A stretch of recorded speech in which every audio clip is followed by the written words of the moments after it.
Mesdames, Mesdemoiselles, Messieurs, bonjour. Nous vous souhaitons un moment agréable, qu'il soit de la journée ou de la soirée. Ça dépend de quel moment précis de la journée vous vous joignez à nous et vous nous acceptez aux différents endroits où vous vous retrouvez en ce moment. Certains sont assis dans leur salon, certains autres sont encore derrière leur bureau, en plein travail, et d'autres peut-être, nous ne savons pas les circonstances, peut-être en méditation, peut-être en voyage, mais vous avez quand même pu nous accorder ce temps, que nous puissions passer ensemble. Ce temps, nous y sommes habitués, nous avons pris l'habitude de nous fixer ce rendez-vous une fois la semaine dans la soirée, au moment que nous estimons être propice pour les uns et les autres d'entre nous, pour pouvoir dans plus ou moins une demi-heure, être ensemble. Bien-aimés dans le Seigneur, vous qui croyez déjà en Jésus-Christ, vous qui êtes des fidèles de ce moment de partage de la parole de Dieu que nous avons nommé étude biblique, soyez abondamment bénis. Je vous remercie pour votre fidélité. Je vous remercie aussi de nous accepter dans vos maisons en ce moment précis pour que nous puissions partager la parole de Dieu comme de bons disciples. J'espère bien que nous allons passer un moment encore agréable comme tant d'autres qui ont déjà précédé. Et ce soir encore, nous allons parler sur notre thème de ce mois que nous avons nommé dans le texte de Josué, chapitre 1er, au verset 1 à 9. Et là, il est dit, fortifie-toi et prends courage. Vous voyez, fortifie-toi et prends courage. Donc, nous avons décidé de faire une étude sur ces choses qui sont importantes pour la vie de toute personne et beaucoup plus pour celle des enfants de Dieu que nous sommes. C'est ainsi alors que ce soir, je voudrais nous amener ensemble, vous et moi, dans une forme de prise de courage. Donc, dans une forme d'exhortation à prendre le courage, à être déterminé, à aller au but, à achever ce qu'on a commencé, à demeurer dans les choses les meilleures. Donc, je veux avoir cette attitude-là de quelqu'un qui encourage, parce que nous savons que nous avons choisi la bonne part. Mais ne nous laissons pas ôter cette bonne part que nous avons choisie. Demeurons dans ces choses, parce que c'est le fondement même. Parce que c'est ce qui nous amène à la perfection et à l'héritage des promesses les meilleures qui concernent notre éternité. C'est ainsi que nous évoquons une fois de plus le thème de notre partage de ce soir qui est « Fortifie-toi et prends courage ». Et bien aimé, celui à qui ces paroles furent adressées autrefois, c'était quelqu'un qui était au seuil de la conquête de ce pays qui avait été promis au peuple de Dieu, de ce pays qui existait, mais qui fut d'abord l'objet des promesses divines que l'Éternel lui-même, que Dieu lui-même avait faites à Abraham. Et des promesses auxquelles Abraham crut. Et par le fait d'avoir cru, Dieu le lui avait imputé à justice. Nous qui vivons à la fin des temps, maintenant, c'est-à-dire, quand nous disons à la fin des temps, c'est le temps de la grâce. Nous devons faire très attention pendant qu'il est encore temps de nous engager à œuvrer pour que des âmes que l'ennemi détient encore captifs, que nous puissions nous engager à aller sur ce territoire de l'ennemi, à mener des conquêtes, à mener même des incursions, des actions commando, pour aller enlever même ceux qui sont destinés à la boucherie, à la perte. Ce que l'ennemi possède déjà. Ceux qui sont abattus, ceux qui ont perdu l'espoir, ceux qui croient que leur sort est scellé. Ils ne croient plus en rien. Ils ne croient plus en aucun secours. Et certains ne connaissent même pas Dieu. Et ils ne peuvent même pas espérer dans le secours divin. Mais Dieu n'a que vous, en ce temps de la fin, pour que vous puissiez vous lever. Et pour cela, vous avez besoin d'être encouragé. Quand l'Éternel pouvait dire à Josué, fortifie-toi et prends courage. Et il lui disait, sois fort. Ne sois pas affaibli. N'aie pas crainte. Mais sois fort. Comme un bon soldat, combat le bon combat. Et le bon combat, c'est celui d'abord qui a pour prix notre salut personnel. Et ainsi, ayant expérimenté la bonté, la grâce de Dieu, l'élection de Dieu, pour laquelle nous n'avons payé aucun prix, que nous n'avons même pas mérité, mais qui nous a été accordé gracieusement, sans que nous n'ayons rien payé. Alors, nous pouvons comprendre, ayant joui de cette grâce, combien il est merveilleux de faire partager de ce bonheur, de ce salut gracieux de Dieu aux autres qui sont encore égarés, qui sont encore perdus, mais pourtant qui sont des brebis du Seigneur, qui doivent être cherchés et ramenés dans la bergerie. C'est vous et moi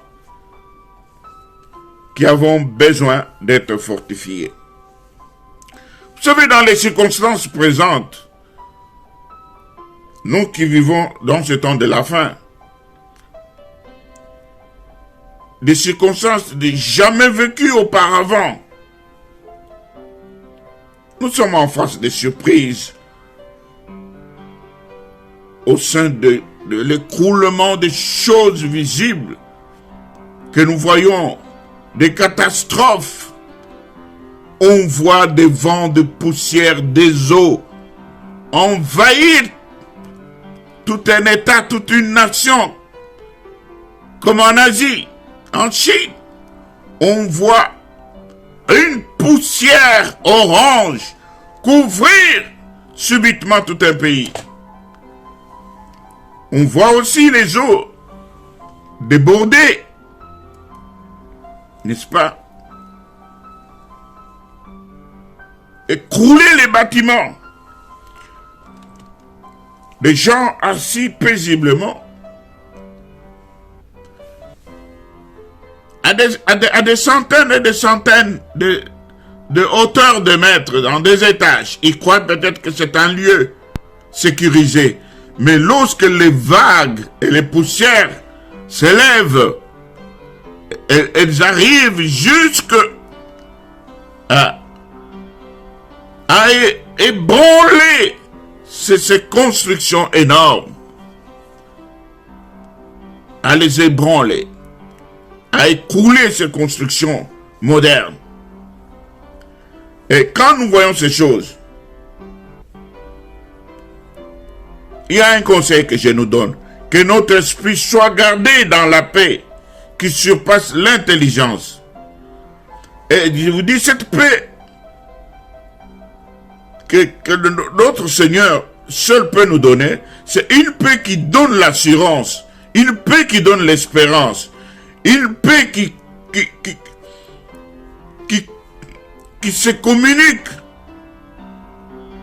Et quand nous possédons cette paix, nous sommes dans le calme, nous sommes sereins, et nous pouvons la communiquer aussi aux gens qui sont dans la détresse, dans la crainte, dans le désespoir, dans l'abattement, dans l'abandon même. Et Romains chapitre 15, verset 13, il nous dit que le Dieu de l'espérance vous remplisse de toute joie et de toute paix dans la foi, pour que vous abondiez en espérance par la puissance du Saint-Esprit.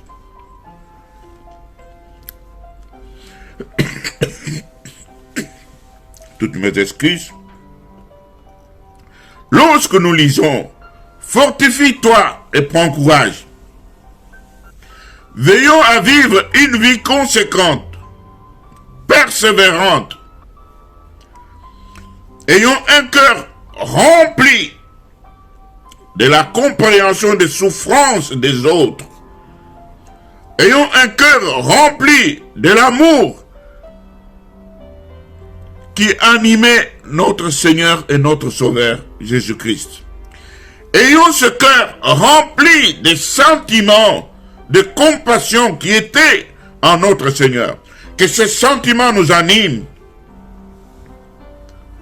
Que nous soyons des personnes persévérantes.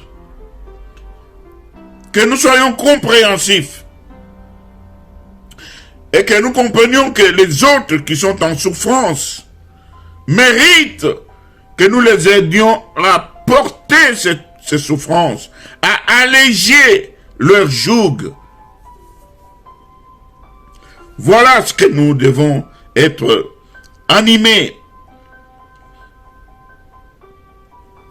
Soyons forts en étant toujours du côté de la justice, mais alors la justice céleste.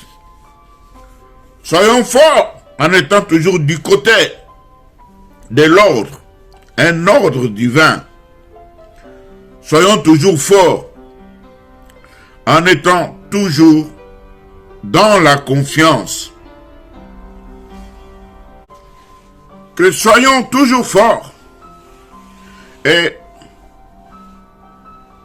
ce que nous ne devons pas, la position, la forme que nous ne devons pas avoir, ce que nous ne devons pas être, c'est de ne pas nous trouver sur la défensive, mais soyons plutôt sur l'offensive, car il y a beaucoup de pays à concourir, il y a beaucoup de montagnes à aplanir, il y a beaucoup de terrains à conquérir, il y a beaucoup d'âmes à sauver. Et vous savez, lorsque nous levons les yeux par la foi, nous voyons que dans toutes les directions, il y a l'abondant travail à fournir et bien sûr à achever par la grâce de Dieu. Et cela nécessite le courage que seul Dieu donne. Et Dieu lui-même est celui qui inspire une foi simple et entière. Pourquoi j'ai dit cela? Parce que parfois nous avons l'impression, par le fait d'avoir cru au Seigneur, que cela suffit. Parce que lorsque nous sommes malades, nous pouvons lui demander, prier pour notre guérison, et nous sommes guéris. Lorsque nous sommes dans des obstacles, dans des besoins, le Seigneur vient avec des solutions. Mais ne soyons pas dans le contentement. Ne nous contentons pas seulement, nous, d'être bien. Mais soyons compatissants. Ayons ce cœur que le Seigneur a, de vouloir qu'aucun ne périsse, de vouloir que toutes les brebis qui sont encore égarées soient ramenées dans la bergerie du Seigneur. Et ça, c'est vous et moi. Voilà pourquoi, ayons le courage de nous placer au centre de la bataille, en gardant un esprit calme et serein, un esprit de vainqueur, un esprit victorieux. Et cela au-dessus de la mêlée. Soyons des leaders, soyons des meneurs d'hommes, soyons des gagneurs d'âmes, soyons de ceux qui se mettent toujours en tête pour mener les troupes. Soyons calmes, soyons sereins. Et demandons cela par le Saint-Esprit. Lorsqu'il y a une bataille qui s'annonce, qu'on nous retrouve, nous, au centre de cette bataille. Un besoin financier, un besoin de prière, qu'on trouve une disponibilité permanente en vous. Je vous exhorte, bien-aimés, lors de nos réunions d'intercession, soyez disponibles. Lors de nos programmes de jeûne et prière, soyez disponibles. Pourquoi devions-nous avoir l'attitude des ingrats? Le Seigneur nous donne pour chaque jour 24 heures. Et lorsqu'on vous demande une seule heure, 60 minutes, de 20h à 21h, pour prier, vous êtes incapable. Vous êtes incapable. Vous êtes quel genre de soldat?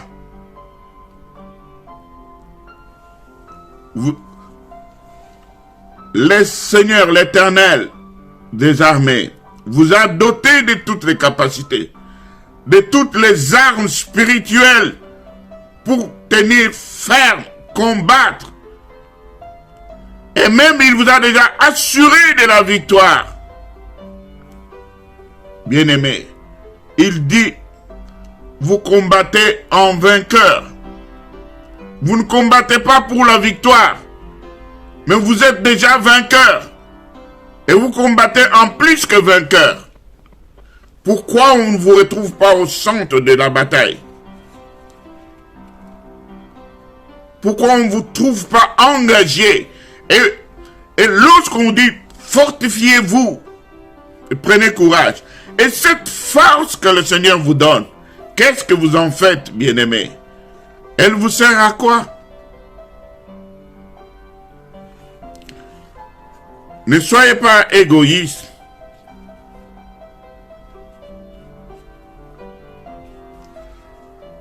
Ayons le courage de descendre dans les profondeurs de la souffrance des hommes, sans nous laisser gagner par le désespoir qu'elle peut arriver à engendrer.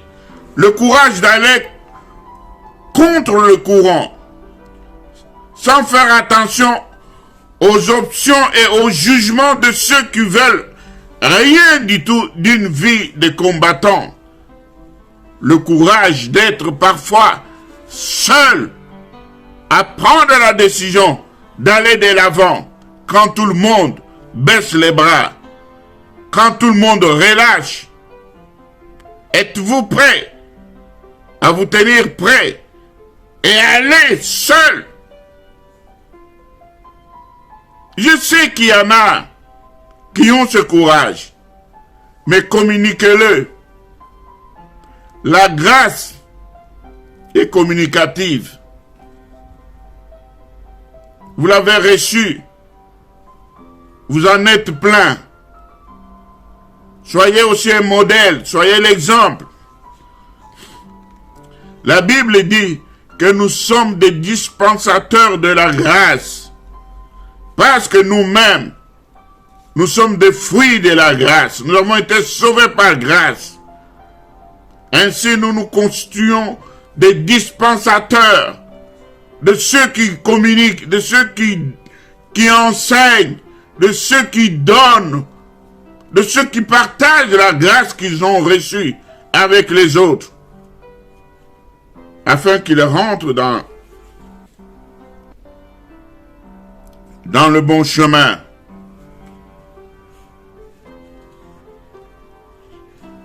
Quels sont les sorts cachés, l'inspiration secrète de cette force, de ce courage et de ce service? À quoi cela résulte-t-il? Le Seigneur dit, ne t'ai-je pas donné cet ordre? Fortifie-toi et prends courage. Rien n'est plus simple. Dieu a parlé. Il a commandé. Il a révélé sa volonté. Ce qu'il nous a dit, ne le fera-t-il pas? Bien-aimés,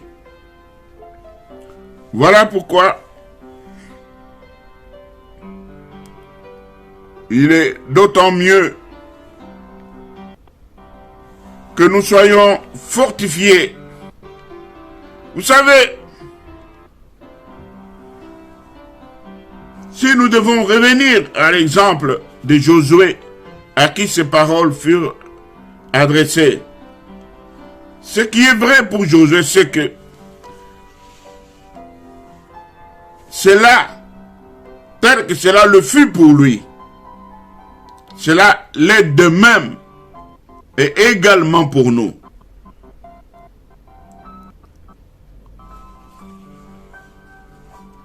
Le Seigneur qui a dit à Josué, n'était-ce pas dit, je ne t'abandonnerai jamais, je ne te délaisserai jamais sans secours.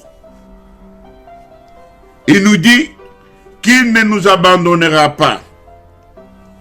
À Josué, Dieu a dit de ne pas s'effrayer, car s'il est avec, si Dieu est de son côté, s'il est avec lui, dans tout ce qu'il entreprendra, il réussira. Quand nous entreprenons quelque chose, Dieu est avec nous.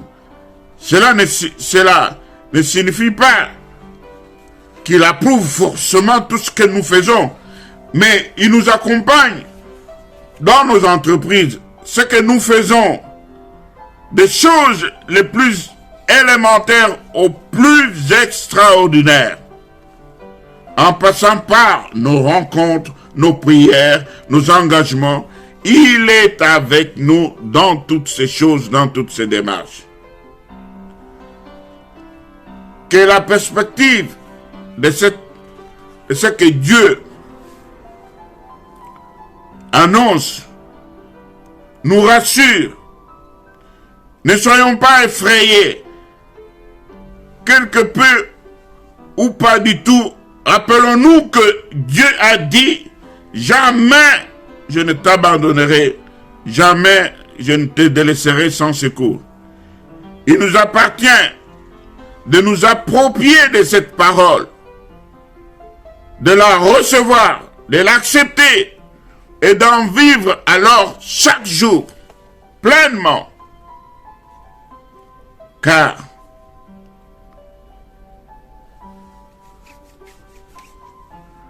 sans oublier la grande recommandation qui est dans ce livre de Josué, ce que l'Éternel lui avait dit. La force de Josué se trouvait dans sa méditation de la loi, dans l'obéissance de cette loi. Mais combien de chrétiens cherchent à découvrir la force en eux-mêmes, à se sentir forts pour combattre. Leur recherche, si elle ne conduit pas au découragement, n'aboutit trop souvent qu'au contentement de soi. Ce qui ne vaut pas davantage. L'obéissance se vit toujours en relation avec la parole de Dieu. Se fortifier comme il est demandé à Josué passe par ce chemin-là. Il nous appartient de nous nourrir de la parole de Dieu et de Christ, la parole faite chair, et agir fidèlement selon cette parole. Vous savez, bien-aimés, je vous révèle un secret. En lisant seulement la Bible, on ne reçoit pas encore la force. Mais il ne s'agit pas de quelque chose de mystérieux, de magique non plus. Mais c'est en agissant selon cette parole que nous en serons fortifiés. En agissant de quelle manière? En pardonnant, on reçoit la force de continuer à pardonner. En aimant, on reçoit la force de continuer à aimer. Le monde ne dit-elle pas que c'est en forgeant qu'on devient forgeron? C'est un dicton qui est connu de nous tous. Il va un peu dans le même sens, si vous le permettez.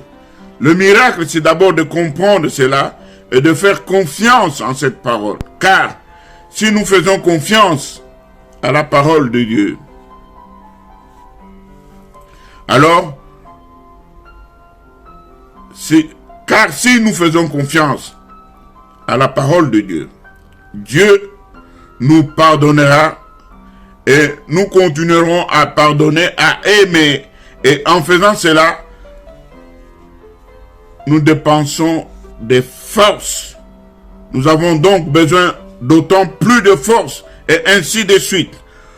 On dit que l'appétit vient en mangeant. Et si vous n'avez pas d'appétit, allez travailler avec un bûcheron ou sur un sentier où vous verrez si vous n'aurez pas d'appétit. Donc vous comprenez que tout ce que vous recevez de Dieu, tout ce que Dieu vous accorde, si vous ne le vivez pas, si vous ne le faites pas aux autres, si vous ne le partagez pas, vous ne serez alors capable de rien. Vous avez besoin d'être renouvelé, mais alors commencez par dépenser ce que vous avez en vous. Notre seul modèle, notre seul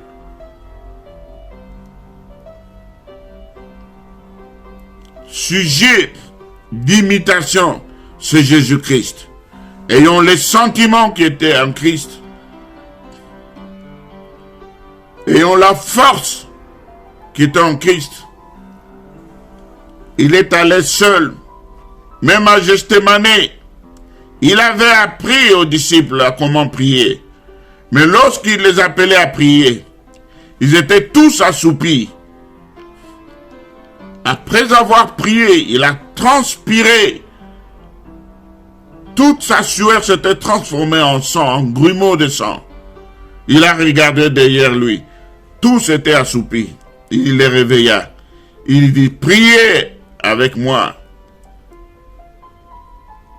Reprenez force.